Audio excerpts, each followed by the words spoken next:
还是我来说吧。让我再来一次毫无证据的推测。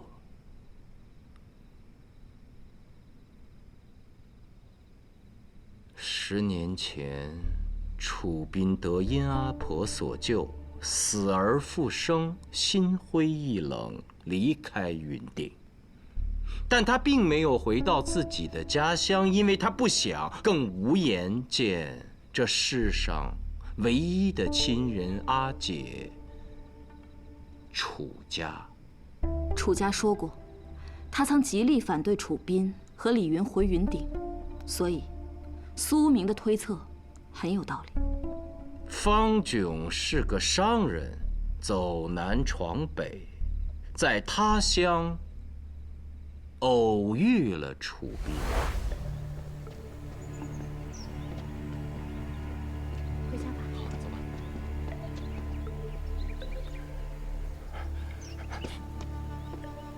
楚斌，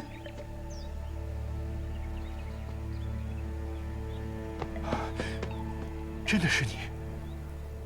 等等，你既没死，李云如何不娶？你又怎会流落于此？还有，当年那口棺材难道是空的？你为何要配合李云，欺骗于沈平？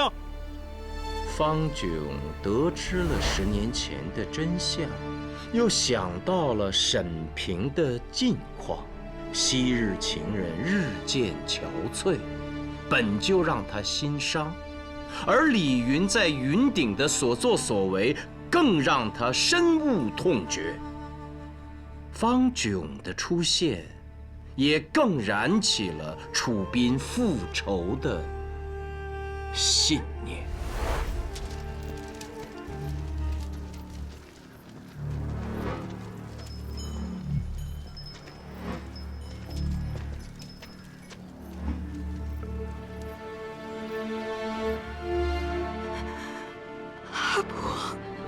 楚斌，楚斌啊！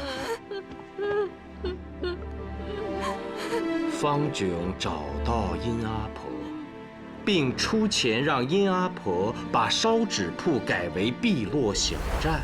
小站开张后，常与男人幽会的牡丹变成了常客。同为受害者的牡丹也因此加入了复仇的阵营。与此同时，长乐不愿继续被李云玩弄，更不愿成为毒害沈平的帮凶，故而他向沈平坦白了一切。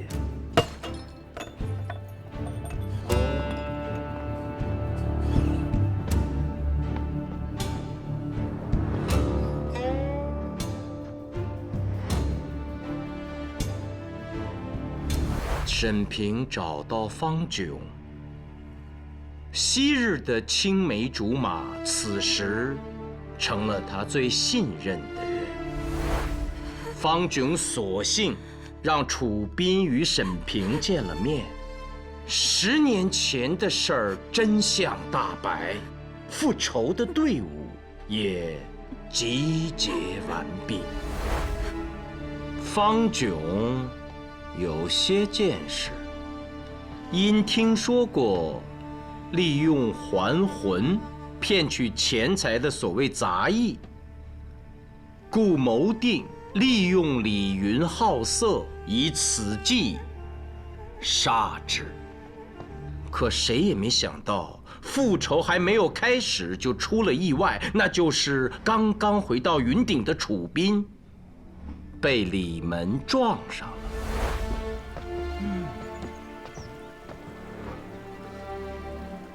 哎，站住！你是人是鬼啊？李门虽不务正业，但率性天真，更有正义感。李门，你自己选吧。吓唬我？你以为我怕死吗？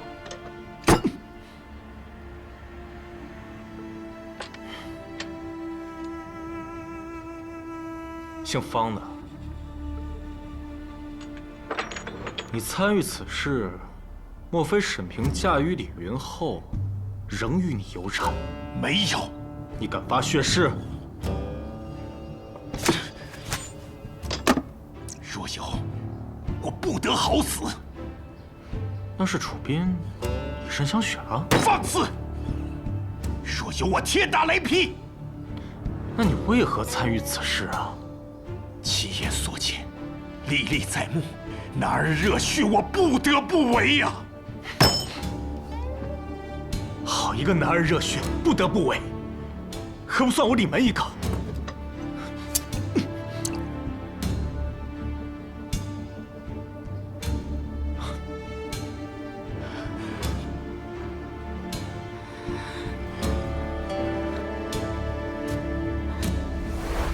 李门的加入，让沈平和长乐有了不在杀人现场的证人。此时万事俱备，方炯便利用斗鸡后饮酒的机会，假装很不意间向李云提到了杂役，并称可以复活楚斌。李云色胆包天，就中了圈套。案发之夜，方炯并未去碧落小站，而是在家设宴，通宵达旦。所有的宾朋都是他无罪的证人。还有，那日在安远客栈的那个徐老板和他的朋友，应该也是方炯雇人假扮的，演那出戏就是为了迷惑卢县尉。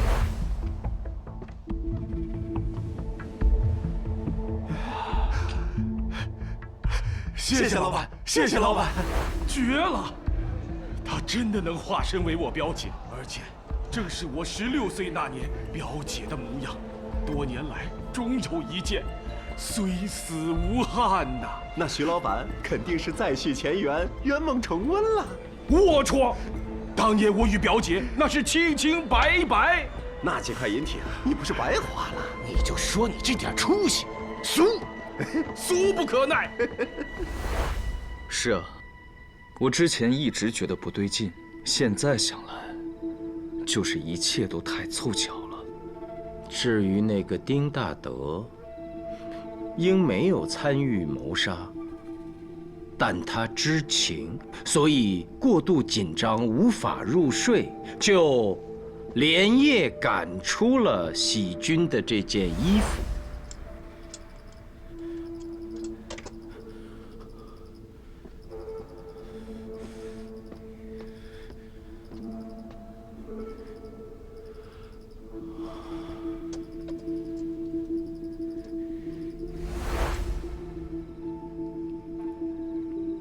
我认同义兄的分析。接下来，案发当日，卢凌风，你勘察现场比较细致，你来说。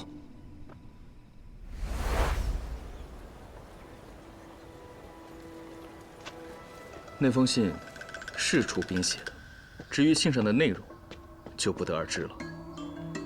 但那字迹，足以让色令智昏的李云充满了好奇。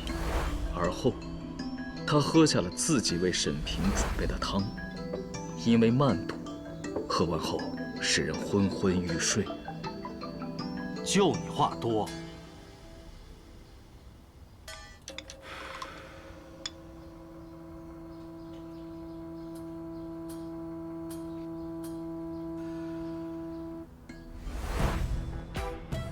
我虽勘察了现场，但仍有很多事情想不明白，比如李门砸李云的烛台为何会在1楼？现在只能推测出，在那一刻，李门后悔了。毕竟李云是他的堂兄，血脉相连。不用送，不要出这个门儿。堂兄，你可是要上牢，与女子幽会？你小子猜到了。你这辈子害了多少女人啊？你就不怕女人害你吗？关你屁事啊！你小子穷到1年半载没碰过女人了吧？你长得一表人才，就不能学学我吗？我学你什么？你这个禽兽！我告诉你，想活命就别上楼！你疯了！听我说，李云，不要上楼了，赶紧回家，跪下向沈平道歉，向所有你亏欠过的女人道歉。你有病吧？你才有病！我在救你！你救我！你救我啊！救我！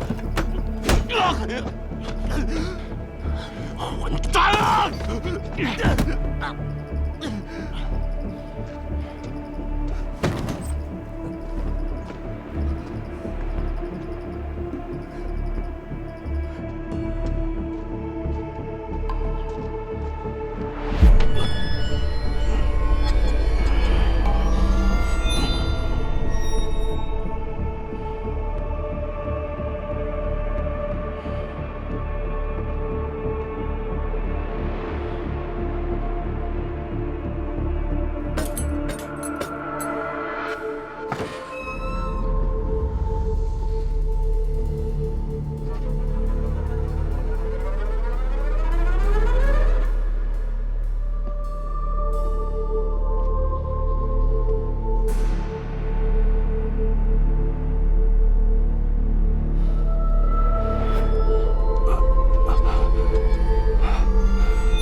那个玉桶是专门给李云准备的，在整个上仙坊找不到第二个家庭客栈会有玉桶能直接将水排到楼下。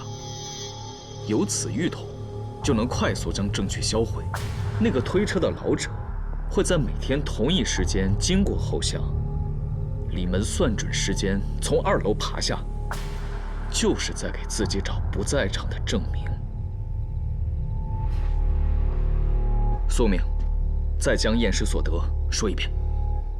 在沸腾的石灰水中，人很快就会窒息而死，而石灰水会使脸上的血管收缩，尸体微微泛红，并非青紫色。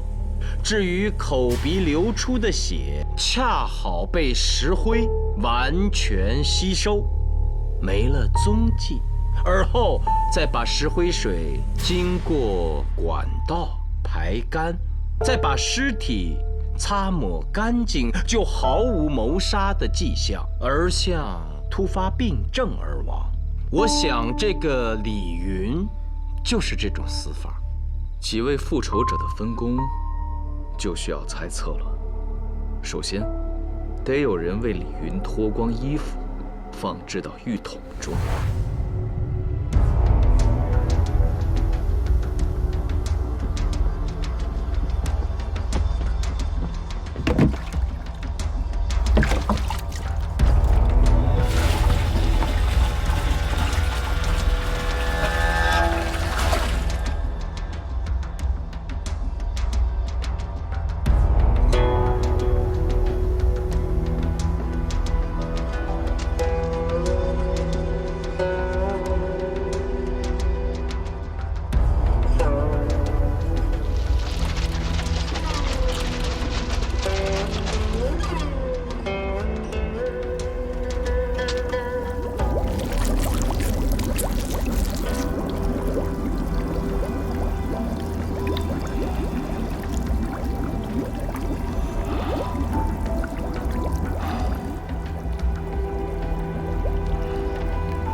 并未直接动手，毕竟他被伤得最深，也爱得最深。不然10年前他从棺材里被救出，就会直接去官府告他，但他没有。这10年，楚斌是如何走过来的，不得而知。但是10年后，他最终选择复仇，绝不仅仅是因为他自己的遭遇，恐怕他是知道了那其他几位受害女子的经历。根据初步探查，被李云欺骗的女子绝不止这几个。这个李云早就该死，他们干得漂亮。你瞪我做什么？若是我一定用剑划开他的胸膛，看看他的心到底是什么颜色。樱桃，你现在也算是为公谢做事，该说什么不该说什么，多少得有点分寸。我才不管呢。那如何结案？对呀，你们俩说了半天，结论是什么？此案无凶。此案无凶。卢县尉高见。我说的是事实，没有一个人的行为直接造成了李云的死。刚才我所言也只是猜测。若李云自己进了狱头，那几名女子并无事先串通，哪怕是在不同的时间内做出了我所推测的事，李云仍然会死，不是吗？卢县尉高见。苏无名，我知你巧舌如簧，但恭维我没用。快随我去向皇甫县令交差。哎，不是说有百姓围了县县吗？怎么没人？是啊，按说索隆不会误传消息。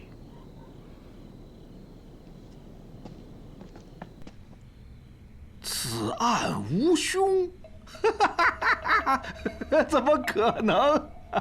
罪大恶极的凶犯已经招供了，世上没有鬼，是恶人行凶。刚才在县门口，我已经跟百姓们分享了这个好消息了。这会儿夜市已经重开了，云顶的官民正在喝酒庆祝呢。哪来的凶犯招供？黑头啊！你抓来的，身上背着20多条人命呢。但李云并非他杀，他自己都认了，你为什么说他不是呢？黄甫谭，是你严刑逼供，找的替死鬼吧？查案缉凶那是你的事，我为何要严刑逼供啊？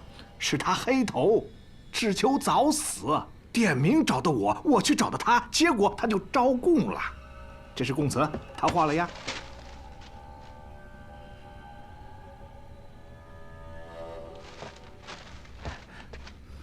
不到24个时辰，就破此鬼案，破除鬼魂杀人的谣言。罗兄，你有力大功一件。可这并非本案实情啊！要我说，这就是本案的实情。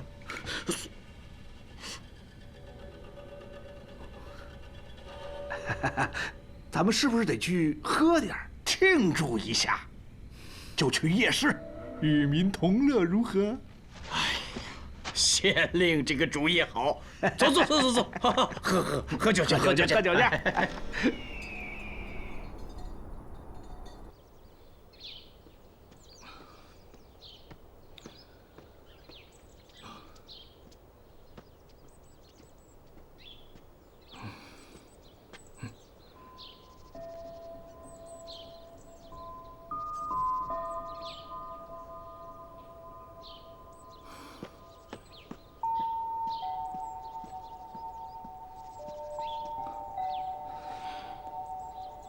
苏无名，你怎么跪在这儿？这是洛阳恩师墓的方向。你几时跪在这儿？昨夜喝完酒后，跪了一夜。归来已是丑时，最多也就归了3个时辰。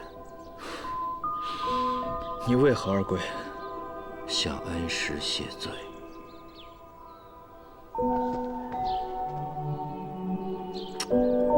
其实你不必跪了，恩师已经原谅咱们了。恩师说了什么？楚兵被俘，忍恨10年；沈平被骗，几乎丧命；牡丹被欺，民节尽毁；长乐被辱，鲜花零落。这些女子都值得同情，不应该被惩处。可我身为县尉，留此错案，100年后有何脸面面见恩师？恩师也说了，为官者最重要的是为民做事，有时对错只在民心。好了，扶我起来吧，快点儿，我起不来了。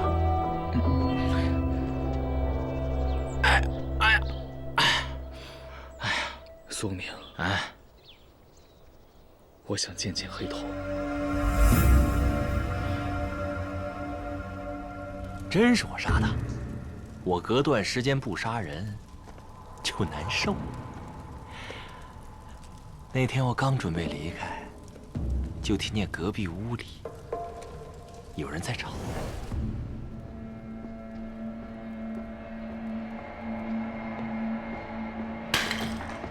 你明明答应过要娶我的。你听错了，我何时答应？你明明就说过。就凭你的家世，我娶你，你疯了？结果出来一个女子，看着就不大，我那叫一个气呀！我就冲进屋里，将那个叫李云的扔进浴桶。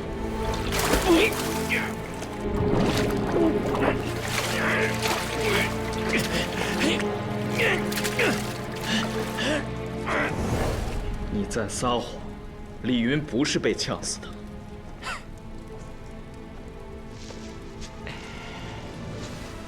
对呀，他当时没死，只不过是晕了而已。这杀人嘛，我黑头什么法子都用过，也想试试新花样。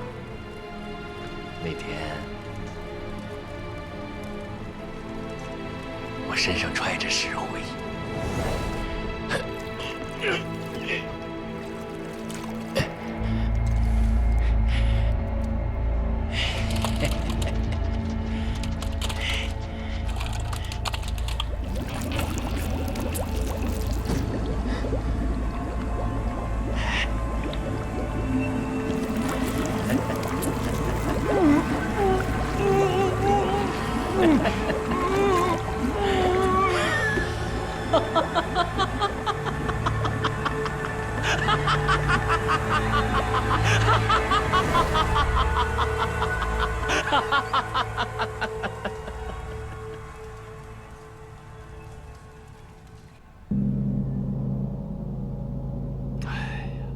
也许黑头杀人才是真相。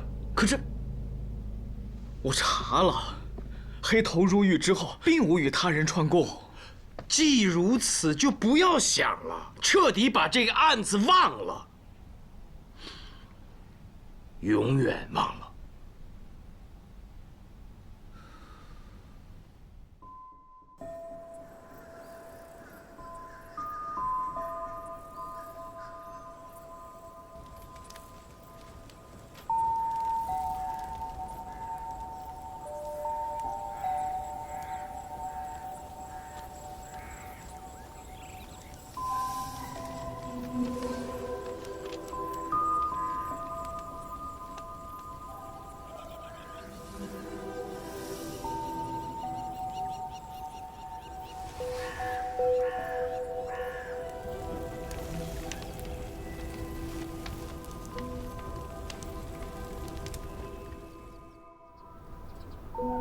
死而复生，你为何不去状告李云？我孤身一人，又无凭无证，如何能告得赢他？你为何不回家乡找我？当初我不听阿姐劝告，轻信负心人，又有何颜面再见阿姐？这10年，你受苦了。行尸走肉，何苦之有？只是阿姐竟为我学成绝世武艺，这才是要吃尽苦头的呀。阿姐，妹妹当如何报答？说什么傻话？后半生，你不再离开我才好。好，走。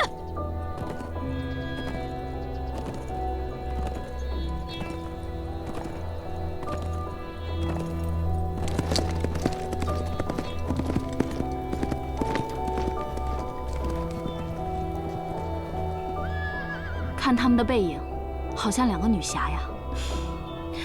是啊，愿他们纵横在大唐山水间，再不分开。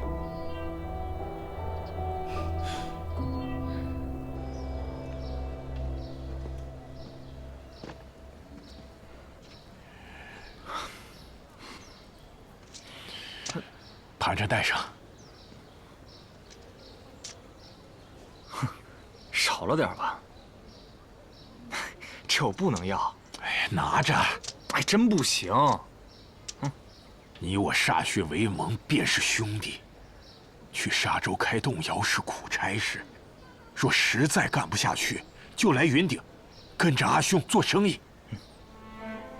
阿兄是永远的阿兄，但李门能养活自己。大唐的天空下，只要心存良善，且舍得卖力气，就一定饿不死。阿兄的好意我心领了，就此别过。就此别过。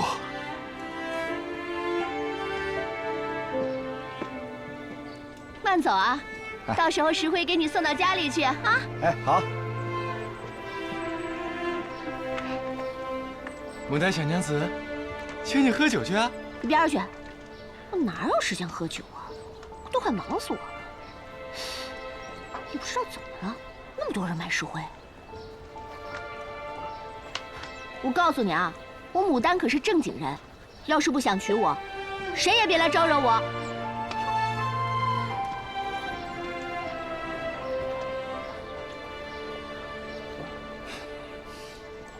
老肥让我们去布店干嘛？我哪知道？牡丹娘子，哎，我可听说了，这老费每天都亲自去给那个沈平熬药，一待就待半天，老伤心了。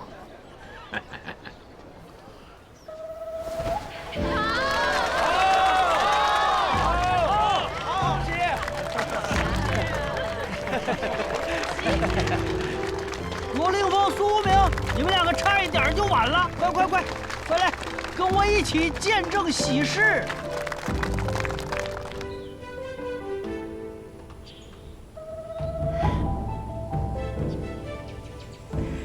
义父在上，女儿给您磕头。平儿，快请起。今日大喜，我老费破例喝酒，而且要不醉不归。如何？准了。罗宪伟，你觉得呢？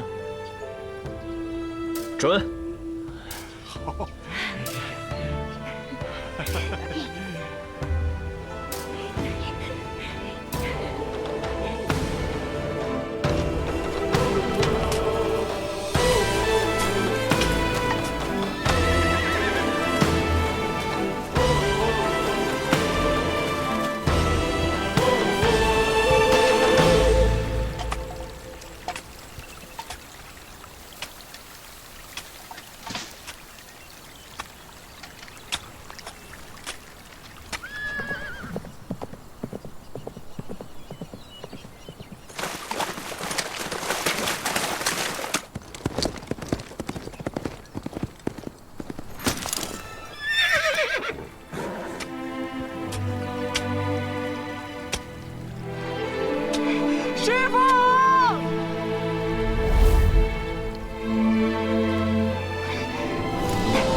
我以为我看花眼了呢。正是徒儿。哎呦呦呦！我身上脏，脏啊！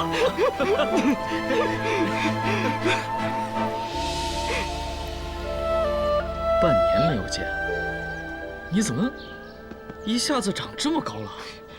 长高了才能和师父探破诡案，诛杀奸邪啊！哪儿来的少年？好大的口气！你有何本事可以诛杀奸邪啊？你小看我，就是小看我师父。不服试试？试试就试试。雪环，这是本县旗长。我管他什么长。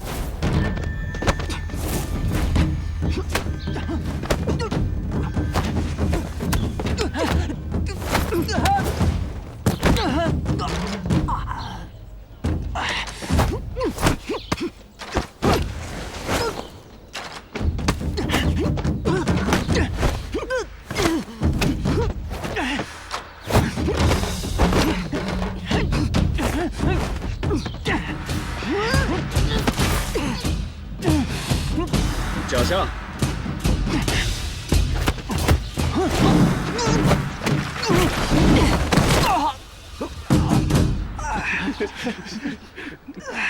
卢县尉，你偏袒他。他是我亲师傅，我是他亲徒儿。他不偏袒我，难道偏袒你啊？好小子，这半年不光长了个子，力气也大了不少呢，还不服索旗长起来？是。卢县尉，这真是你徒弟啊？那还错得了？我曾随师傅南下探过无数诡案，又在东都协助我师傅力斩天铁熊。行了，别吹了。还没问你呢，不好好在洛阳读书，跑这云顶来干嘛？师傅，需借一步说话。都该干嘛干嘛去。是。卢县尉，黄甫县令，恭喜恭喜，大喜事啊！喜从何来？康国金桃乃天下水果之最。上次进献还是太宗文皇帝之时，如今新天子登基，康国国王为了祝贺，又进献18浆金桃，下月初可抵沙州。这与我有何关系？韩州都督府派人送来公文，说接到了朝廷的旨意，命你卢林峰亲自护送金桃入京。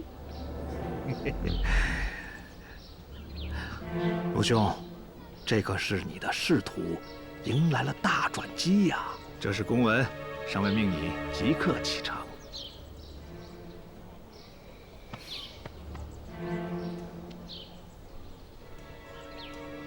护送金桃啊！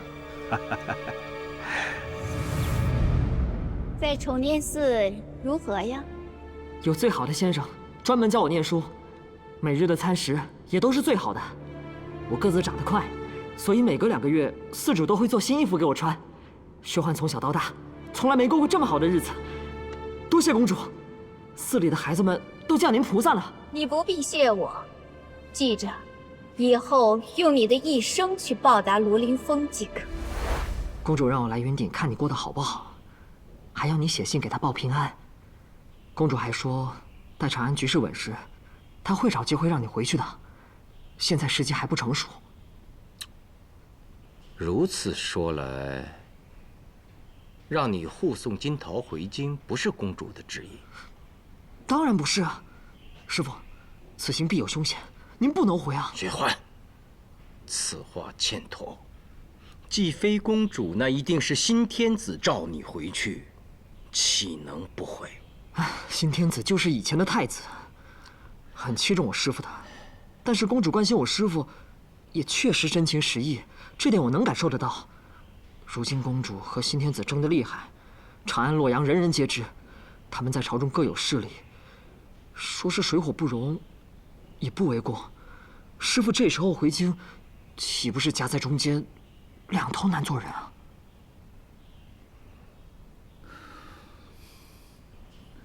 薛环，你怎么一下子长得比我都高了？啊，走走走，跟我回屋好好聊聊。我去订最好的酒楼，今夜我们一醉方休。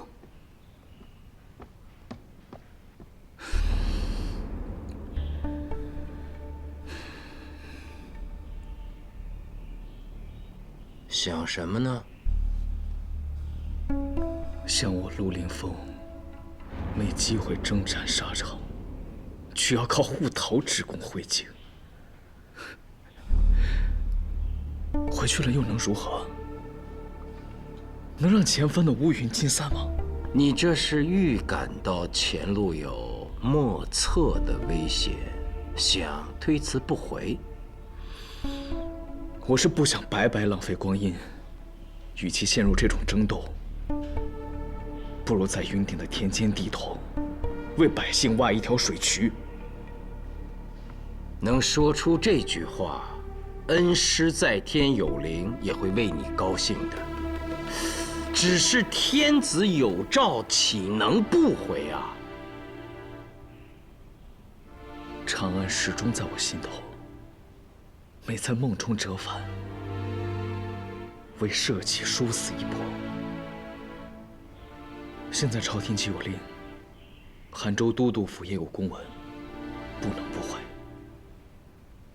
对了，前2天皇甫县令跟我说，想请你苏无名做云顶的侍婢师，我看挺好。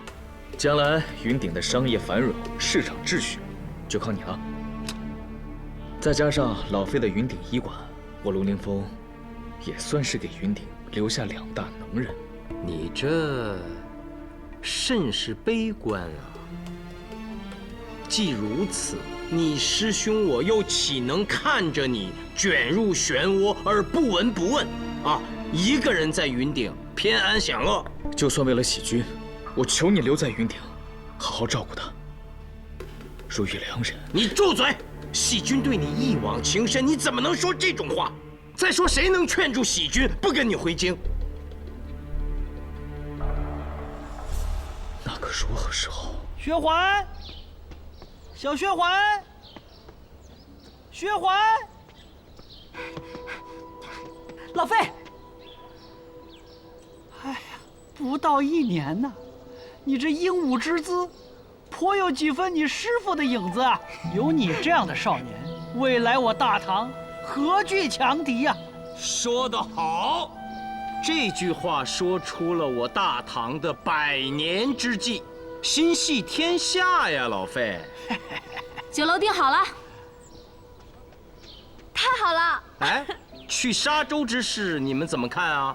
我记得在魔家殿时，卢凌风曾说，西行是为了带着家属去莫高窟还愿，当时以为是谎称，现在看来是早有预谋啊。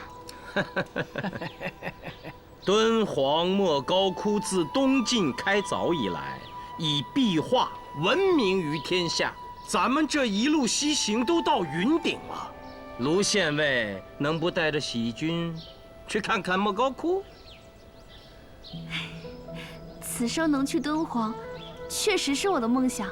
卢凌风也不止1次提要带我去，没想到这么快就要达成此愿，我真是高兴的不知道说什么了。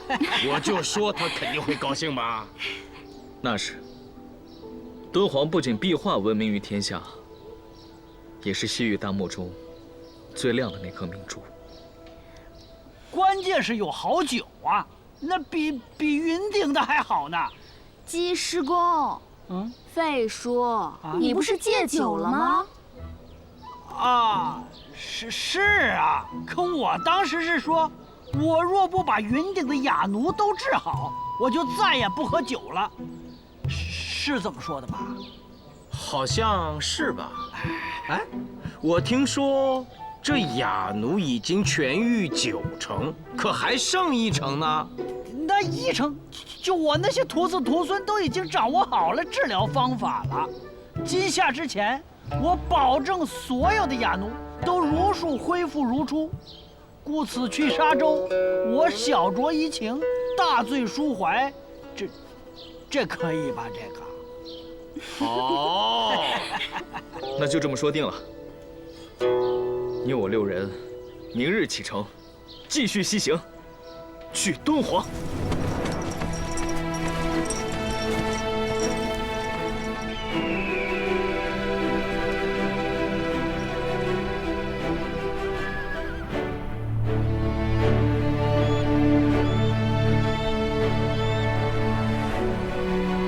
我想作诗：大漠苍茫兮，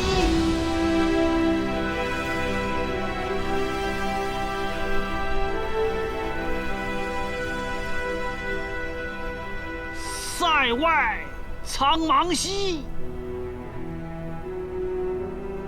主要是我这葫芦里没酒了。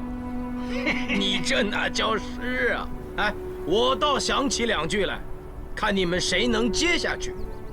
行叹荣辉远，坐怜衣带奢。交河浮绝塞，弱水尽流沙。这个我也知道，是骆宾王写的。后面2句是“缕丝徒飘梗，归期未及瓜”。宁知心断绝，夜夜泣胡笳。这是骆宾王的《晚渡天山有怀经意》好诗。我也记得2句：弓弦抱汉乐，马足见胡尘。不求生入塞，唯当死报君。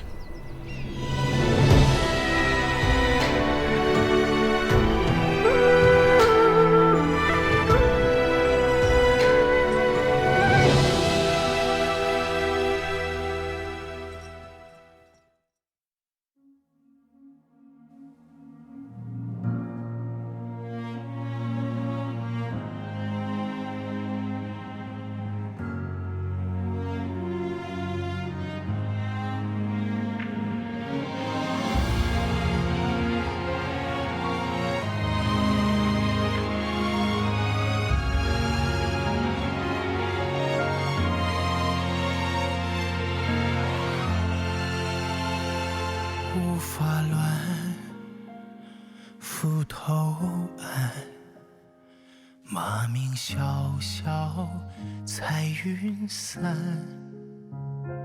功名事，惹人烦。千重渡过暗重山。一桥弯，冷月暖，西出阳关路漫漫。为君一死生难，胡杨琵琶念长安。银河百丈，星辰闪烁，故园半亩，花开花又落。临风一世，无名白首，赤子心，破苍穹。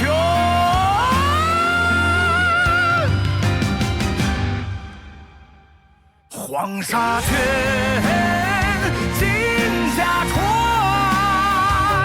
烽火连城，横刀了却狼烟。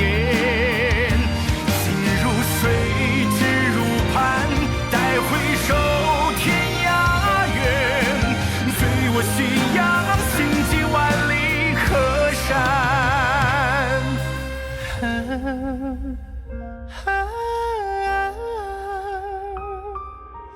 与谁同坐明月清风？